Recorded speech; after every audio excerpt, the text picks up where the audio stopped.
जी Bloch साहब, आप ये बताइए, अभी 2 रोज बाकी हैं जंग बंदी का टाइम जो है ख़त्म होने में। तो 2 रोज पहले अमेरिका को क्या ऐसी सूझी कि उसने सीज फायर की खिलाफ वर्जी की, ईरान के कार्गो बहरी जहाज़ को भी कब्जे में ले लिया, उसकी वीडियो भी जारी कर दी। आखिर अमेरिका क्या इस मामले पर इतना संजीदा है नहीं, या मामला कुछ और है? एक तरफ अपनी टीमें भेज रहा है, वहाँ से डोनाल्ड ट्रंप की जानिब से अनाउंस किया जा रहा है कि जी हमारी टीमें जो हैं आज शाम को पाकिस्तान पहुँचेंगी। तो अगर ये सब कुछ करना था तो फिर टीमें क्यों भेज रहा है अमेरिका? शुक्रिया। देखिए हमें थोड़ा सा इसको अ, इस पर्सपेक्टिव में देखना पड़ेगा कि जो इस वक्त निगोशिएटिंग जो स्ट्रैटेजी है ट्रम्प की, वो ये है कि जी अंडर प्रेशर करके ईरान से मैक्सिमम कंसेशन ली जाए। और उसके बरक्स जो ईरान का मुद्दा है या उसकी स्ट्रैटेजी भी है कि हमने अगर बातचीत करनी है, गुफ्तगू करनी है, मुज़ाकरात करने, तो वो फेयर माहौल में करने, इक्विटी पे करने हैं, बराबरी के हालात में करने, और जंग बंदी की पाबंदी के साथ करने। और जंग की पाबंदी भी रेसिप्रोकल होगी। इसका मतलब है कि अगर एक तरफ जो है वो नहीं करेगी तो दूसरी फिर उसकी वायलेशन का गारंटी नहीं दे सकती। मेरे ख्याल है जो स्टिकिंग पॉइंट बना है वो है जो फायरिंग हुई ईरान की तरफ से 2 शिप्स के, उसके बाद वो एस्केलेशन हुआ। उसके बाद इन्होंने फायर किया एक जहाज जो कि ईरान आ रहा था चाइना से। अब या तो ये है कि और उन्होंने कब्जे में भी ले लिया। मोस्ट लाइकली अगर तो अमेरिकन सीरियस है इस लिहाज से कि वो बात करना चाहते हैं, तो ये मसला हल हो सकता है कि उस जहाज को वो छोड़ दें और रिग्रेट करें कि जी ये गलत फहमी पे था। मोस्ट लाइकली ईरान यही चाहेगा। और जो मैं देख रहा हूँ, वी एज ए मीडिएटर, जो सबसे मुश्किल काम होता है पाकिस्तान का, शायद इस मामले में इस तरह से इसको टैकल करेंगे कि जी ठीक है, अगर मामला जहाज की वायलेशन का है उसको भी वापस कर लिया जाए, किया जाए, ताकि ईरान के कब्जे में आ जाए, नंबर 1। नंबर 2, जो ऐलान आपने किया है कि जी ब्लॉकेड रहेगा, उसको हटा दीजिए और अपना रिटोरिक कम कर दीजिए। क्योंकि सबसे बड़ा मसला जो है वो ट्रम्प की तरफ से जो रिटोरिक एग्रेसिव और मिलिटेंट आ रहा है, उससे जो है वो माहौल ख़राब हो रहा है। अब नीयत का जो हम कुछ नहीं कह सकते, लेकिन जो मेरी कैलकुलेशन ये है कि अमेरिका को भी इतनी ज़रूरत है अमन की जितनी ईरान को है। शायद अमेरिका को ज़्यादा है, क्योंकि उसके ट्रुप्स वहाँ पे हैं, उसके एलाइज जो वनरेबल है, और उसके कॉन्सिक्वेंसेस दे नो कि क्या कैपेसिटी है ईरान की टू डैमेज। और दोनों ही जो फरीकैन हैं उनको पता लग गया कि नो वन कैन विन। तो वो बजाते खुद एक जो लॉजिक है जंग का कि आप विन नहीं कर सकते। तो जितनी भी स्टडीज हुई हैं, हम थोड़ा एकेडमिक भी कर लेते हैं, तो ऐसी हालात में जबकि आपको नजर आ रहा है कि जंग इज ए ड्रॉ, ना ए जीता ना बी जीता, उस हालत में the only option for both of them is to go for अमन, फॉर पीस। तो चिराग तो मैं बलोच साहब, समझता हूं कि एफर्ट्स तो फिर देखें भी ना, कोई रास्ता। इतनी देर से एफर्ट्स जी। चल रही हैं, पाकिस्तान ने इतनी मेहनत की है। आपको भी पता है कि फील्ड मार्शल आसिम मुनीर और वज़ीर आज़म शहबाज शरीफ और वज़ीर ख़ारजा इसहाक डार ने ये 28 फरवरी से लेकर आज के दिन तक 70,000 किलोमीटर का सफ़र तय किया है, मुख्तलिफ ममालिक के दौरे किए जी हैं। जी फील्ड जी मार्शल खुद बिल्कुल। जो है वो 3 दिन उन्होंने ईरान में क़याम किया है, वहाँ पर बातचीत हुई है, फिर टेलीफोनिक गुफ्तगू हुई है, बहुत से सरबराहान मुमलिकत से बात हुई है, खलीजी ममालिक को एतमाद में लिया गया है। पाकिस्तान ने जितनी मेहनत की है, तो क्या ये जो स्टेक होल्डर्स हैं वो 2 दिन इंतजार नहीं कर सकते थे कि मुज़ाकरात की टेबल पर आते, मामला जो कि काफ़ी हद तक सुलझ चुका था उस पर दस्तखत होते और अल्लाह अल्लाह खैर सलाह होता मामला? आपको क्या लगता है? हम तो इसराइल की तरफ देख रहे थे कि वो एक स्पॉइलर का रोल प्ले करेगा, लेकिन यहां पर हम देख रहे हैं कि अमेरिका की जानिब से हरकत की गई है। नहीं, देखिए हम अभी इस तरह से नहीं कह सकते। बैटल फील्ड के अपने डायनामिक्स होते हैं, और ये तो हमें पता है कि हम किस किस्म की ताकत से ईरान जो है वो नंबर आजमा है। और अमेरिका को भी पता है कि वो किस किस्म की ताकत के साथ के खिलाफ एग्रेशन कर रहा है। लेकिन अभी से दिल ना छोड़े, अभी ना दिल छोड़ें। ये इतनी मेहनत की है हमारे लीडर साहिबान ने, फील्ड मार्शल आसिम मुनीर ने, प्राइम मिनिस्टर साहब ने, फॉरेन मिनिस्टर ने, और मिनिस्ट्री ऑफ फॉरेन अफेयर्स में भी घंटों घंटों वो काम भी हुआ होगा वहाँ पे। और फिर वजह ये है कि पूरी दुनिया ये तवक्को कर रही है कि अमन होना चाहिए, कि सही। एक पीस रेजोल्यूशन इस मसले का चाहिए। इसलिए कि दुनिया की जो मार्केट्स हैं, दुनिया की जो मीशत जो है आलमी, वो बहुत वनरेबल है। इट कैन जस्ट पूरी उलट जाएगी अगर ये जंग फिर दोबारा शुरू करते हैं अमेरिकन, या प्रोवोक करते हैं ईरान को टू डू इट, या उसको इवन प्रोलॉन्ग करते हैं। देखिए कुछ लोग कहते हैं शायद कि अमेरिका के पास टाइम है, मैं कहता हूं अमेरिका के पास टाइम नहीं है। वो तो जंग आज ही खत्म करना चाहते हैं। असल में अगर टाइम किसी के पास है तो वो ईरान के पास है। वो क्योंकि देखिए जो डॉक्ट्रिन है जंग का, उसमें ये होता है कि the person who is fighting a defensive war, time हमेशा उसके उसके पास होता है, क्योंकि अपने घर में बैठा हुआ है, वो खंदकों में बैठा हुआ है, अपने जो भी उसकी डिफेंस है उसको उसके अंदर बैठा है। जबकि जो एग्रेसर है वो हजारों मील दूर होके समंदर के जरिए आया हुआ है। आफ्टर ऑल कितनी इंड्योरेंस होगी। हमने देखा कि दो इससे पहले जो बहरी जहाज थे इनके, वो because of the war fatigue वापस चल जाना पड़ा उनको। जी। War fatigue, not only the जहाज इटसेल्फ मशीनरी, लेकिन लोगों को वॉर फटीग हुई वहां पे। They could just not sustain. तो अब भी यही होगा कि 40 दिन हालात जंग में रहना भी कोई काम मतलब इतना आसान नहीं है। ऑल दोज पीपल वो on the ships, war ships के अंदर है, वो भी इसी किस्म के स्ट्रेस में होंगे अमेरिकन के। लाइकवाइज ईरान का, लेकिन चूंकि डिफेंसिव है लिहाजा, और ऑल्सो कि ईरान इस स्टेट ऑफ वॉर में साल साल से चल रहा है, तो वो अपना एक सिस्टम उन्होंने बनाया हुआ है जहाँ पे लोगों को भी रिलीफ देते हैं, इक्विपमेंट को भी रिलीफ देते हैं। सही। तो मैं समझता हूँ कि दुनिया की तरफ से इस पे प्रेशर आएगा अमेरिका के ऊपर to adopt a reasonable stand, and hopefully आने वाले 12 घंटों में इंशाल्लाह हम कोई पॉजिटिव बात सुनेंगे। जी आर बलोच साहब, लेकिन रात से लेके अब तक कुछ वक्त तो था ना, तमाम स्टेक होल्डर्स के पास कहीं ना कहीं तो चीज़ कम्युनिकेट हुई होगी कि जनाब अगर ऐसी रखते रहेंगी तो फिर हम मुज़ाकरात के लिए नहीं आएंगे। अब वो तो ईरान तो यही कहेगा ना, पाकिस्तान से ये कहेगा, क्योंकि पाकिस्तान उनके साथ राब्ते में रहा है। वो ये कहेगा जनाब हमने तो आपको कहा था कि हमें अमेरिका पर, इसराइल पर एतबार नहीं है, आपने खुद देख लिया कि अमेरिका की तरफ से हरकत कर दी गई है। तो ट्रस्ट डेफिसिट तो पहले भी ख़त्म नहीं हो रहा था, अब फिर एक दोबारा से मौका मिला है। अब ये बताइए कि अब 2 दिन पहले दोबारा से ट्रस्ट किस तरह से बहाल हो सकेगा और पाकिस्तान की अब क्या एफर्ट होनी चाहिए?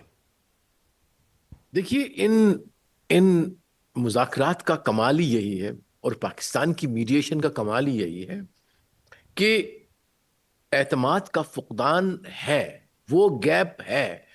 अब आपने उस गैप के ऊपर से इनको इकट्ठा लाना है, और फिर जो स्ट्रैटेजी यही थी कि हम कोई कॉन्फिडेंस बिल्डिंग मेजर सीबीएम्स करेंगे डेवलप, ठीक है, जिसमें 2 सीबीएम्स ऑलरेडी उन 3 दिनों में फील्ड मार्शल आसिम मुनीर साहब ने विद हिज एफर्ट्स वो एग्री करवा लिए। एक था फायरबंदी इन साउथ लेबनान, जो कि इजराइल की तरफ से थी, और वो सबसे मुश्किल था इसलिए कि इजराइल के साथ हम डायरेक्ट तो बात नहीं कर पा रहे थे, और ना ही लेबनान के साथ हमारा कोई इस तरह से डायरेक्ट लिंकेज था।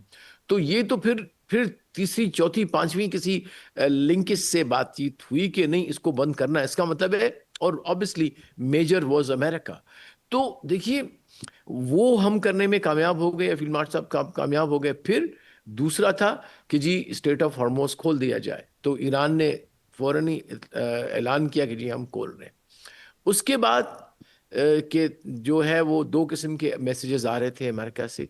एक तरफ वो कह रहे थे कि no I will go, Trump कह रहे थे कि यस व्हाई नॉट, अगर होता है तो मैं चला जाऊंगा। और ऐसी भी खबरें आ रही थी कि जेडी वेंस नहीं आ रहा। क्यों नहीं आ रहा? उसमें इंक्लूडेड ही नहीं था पहली जो लिस्ट थी इनकी डेलीगेशन की। और इनके अपने प्रोसीजर के मुताबिक अगर तो वाइस प्रेसिडेंट बाहर जा रहा है तो प्रेसिडेंट वहां रहता है अपने कैपिटल में, और वाइस वर्सा। इसका मतलब है अगर तो प्रेसिडेंट जा रहा है बाहर तो vice president can not move. तो हमारी डिडक्शन फिर यही थी कि अगर तो वाइस प्रेसिडेंट का नाम भी लिस्ट में नहीं है तो इसका मतलब ये हुआ कि वो जो, और फिर जो मिस्टर ट्रम्प की जो स्टेटमेंट की जी I will why not I will go, तो हमारा ये था कि शायद बहुत चांसेस हैं कि वो आ जाए। और आ जाने का यही था कि भाई पहले दिन ट्यूसडे वेडनेसडे तक वो कुछ ना कुछ कर लेंगे, तो आखिरी 1 घंटे में वो आएंगे और एक सेरेमनी होगा, एक फोटो अपॉर्चुनिटी होगी, और वो फिर उसके अंदर जो है वो एक तारीखी मौका होगा जो दोनों मुल्कों के लिए भी और दुनिया के लिए भी, और obviously as a mediator, as a मेज़बान, हमारे लिए बहुत फ़ख्र की बात होती कि एक बहुत बड़ा जो है वो मार्का अमन के लिए और किसी चीज़ के लिए नहीं है, वो हम कर पाए।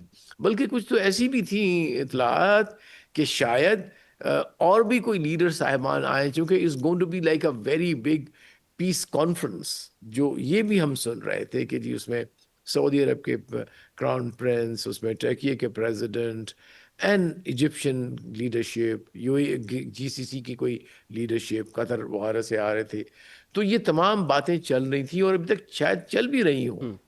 तो मुझे अभी भी यही है कि नहीं, इस पूरी काविश को इस तरह से नहीं खत्म किया जा सकता। वो सभी पार्टियां समझते हैं, अमेरिका भी समझता है। और एक चीज और मैं आपको और आपके हम अपने नाज़रीन के साथ शेयर करते चले कि पाकिस्तान अगर नहीं करता तो इसमें यह है कि और कोई ऐसी क्वालिफाइड पार्टी नहीं है जो दोनों को काबिल कबूल हो। लिहाजा मैं समझता हूं कि ये होंगे मुज़ाकरात। इंशाल्लाह ये भी हो सकता है कि एक दिन के लिए डिले हो जाए, ट्यूसडे ना शुरू हो सके तो वेडनेसडे को शुरू होंगे, लेकिन definitely we'll find a solution.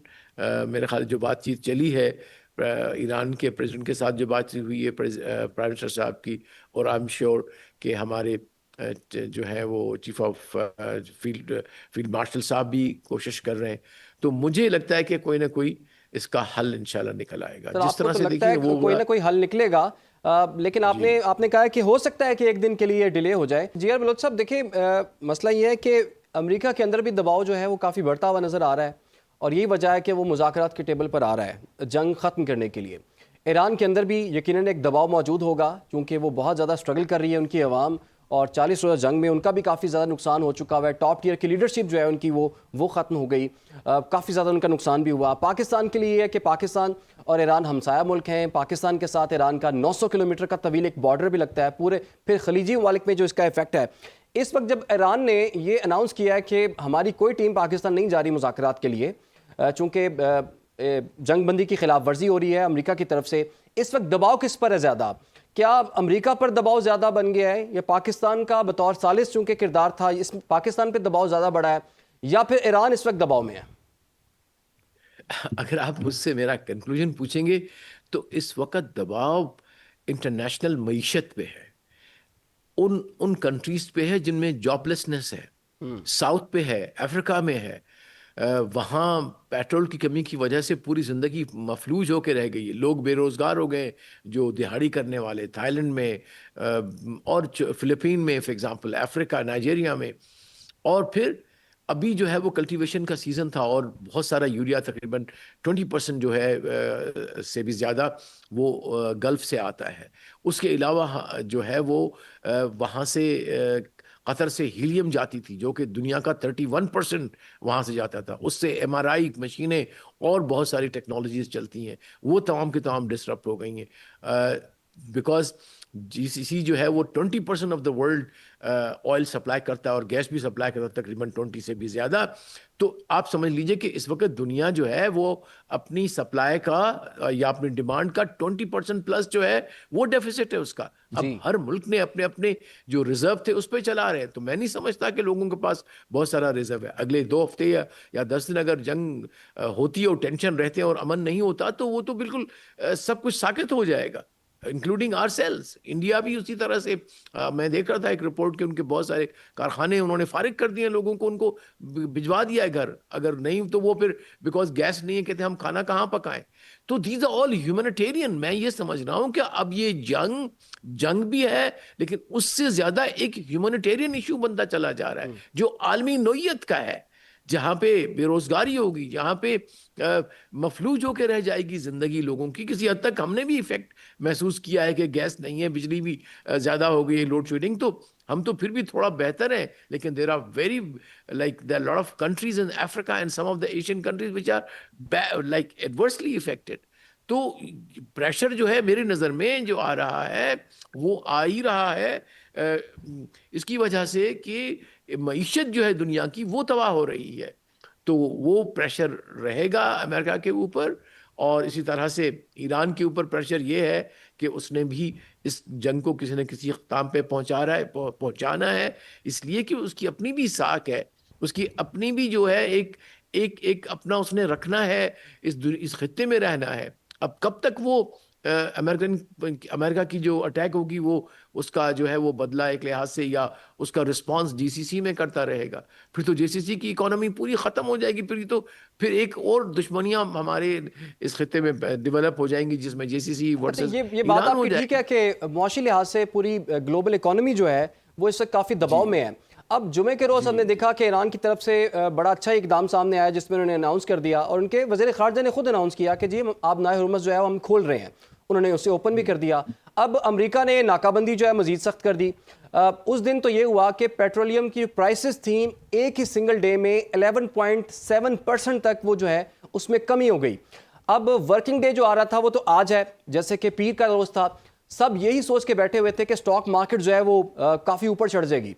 But हुआ ये है कि स्टॉक मार्केट भी इस वक्त क्रैश कर रही है। मुख्तलिफ स्टॉक मार्केट्स में उसका नेगेटिव इंपैक्ट हमें देखने को मिला है। वो जो पेट्रोलियम की प्राइसेस थी जो कि कम हुई थी आज फिर दोबारा बढ़ गई हैं। तो ये जो फ्लक्चुएशन है, ये जो गैर यकीनी है, वो तो सर बढ़ती जा रही है। जैसे जैसे हम मुज़ाकरात कह रहे हैं कि मुज़ाकरात बड़े मस्बत रहे, बड़ी चीज़ों पर इत्तफाक हो गया, सबको तो यही पता था शायद मुआहिदा हो गया, सिर्फ अब बाकी मामला तय हो गए, सिर्फ साइन होने हैं। लेकिन अब तो हम एक कदम आगे जाते हैं, 10 कदम पीछे हैं। ये गैर यकीनी का खात्मा आपके ख्याल में कैसे हो सकता है? इसका सिंपल जवाब तो ये है कि अमन मुआहदे से हो सकता है, नंबर वन। नंबर टू, पहला जो मैंने कहा कि ये जो मीडिया वॉर चल रही है, जो ट्विटर की वॉर चल रही है ख़ासतौर पे मिस्टर ट्रंप की तरफ से, that has to stop. somebody has to tell them कि आप पहले तो अपनी मीडिया को कंट्रोल करें, अपनी स्टेटमेंट्स ऐसी दें जो कि दूसरी जो साइड है उसके लिए काबिल कबूल हालात हों। जब तक आप इन्वायरमेंट ठीक नहीं करेंगे तो फिर आगे नहीं बढ़ सकते, और यही हमारा डर था कि जब तक कि एटमॉस्फेरिक्स नहीं दुरुस्त होंगे तो पीस में कहीं ना कहीं पे रुकावट हो सकती है, नंबर वन। नंबर टू, हमें भूलना नहीं चाहिए कि नेतन्याहू किसी तरह से भी इस मुआहदे को नहीं होने देगा।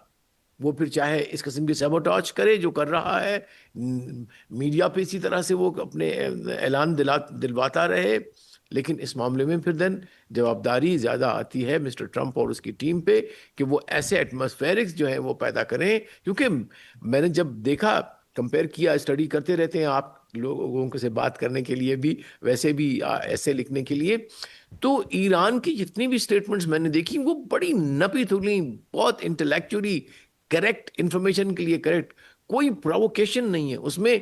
अगर जवाब भी है गुस्से वाला तो उसके लिए तो फिर वो उनकी जुबान ही इतनी प्यारी है, डिस्पाइट द फैक्ट कि वो अंग्रेजी में लिखते हैं, कभी कोई गलत जुबान ही इस्तेमाल नहीं की। जबकि उसके बरक्स अगर हम ट्रंप को देखें, from day one is been using threatening language, और बहुत कई दफा तो उसने बहुत ही इंतहाई ऐसी जुबान जो कि आम हालात में स्टेट्समैन नहीं करते इस्तेमाल, बल्कि करते ही नहीं किसी भी हालात के अंदर। और जंग के हालात में तो फिर आपने अगर नीयत यह है कि आपने कम करना है टेम्परेचर को, आपने जंग की तरफ नहीं जाना, नुकसानात से बचना है, मुल्क को अपने को भी अब दुनिया को बचाना है, तो मेरा ख्याल है इनको इनको अपना चेंज करना पड़ेगा रवैया।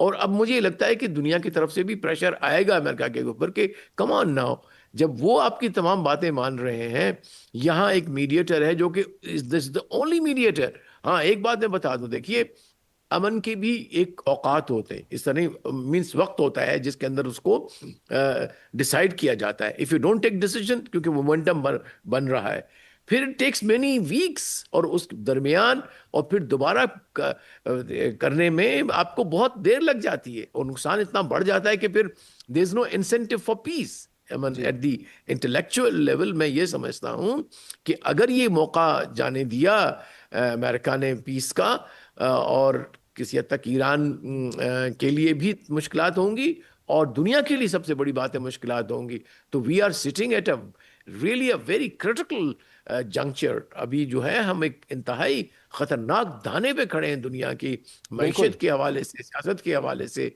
और सिक्योरिटी के हवाले से, specially the Gulf people and as well as Iran and including Pakistan.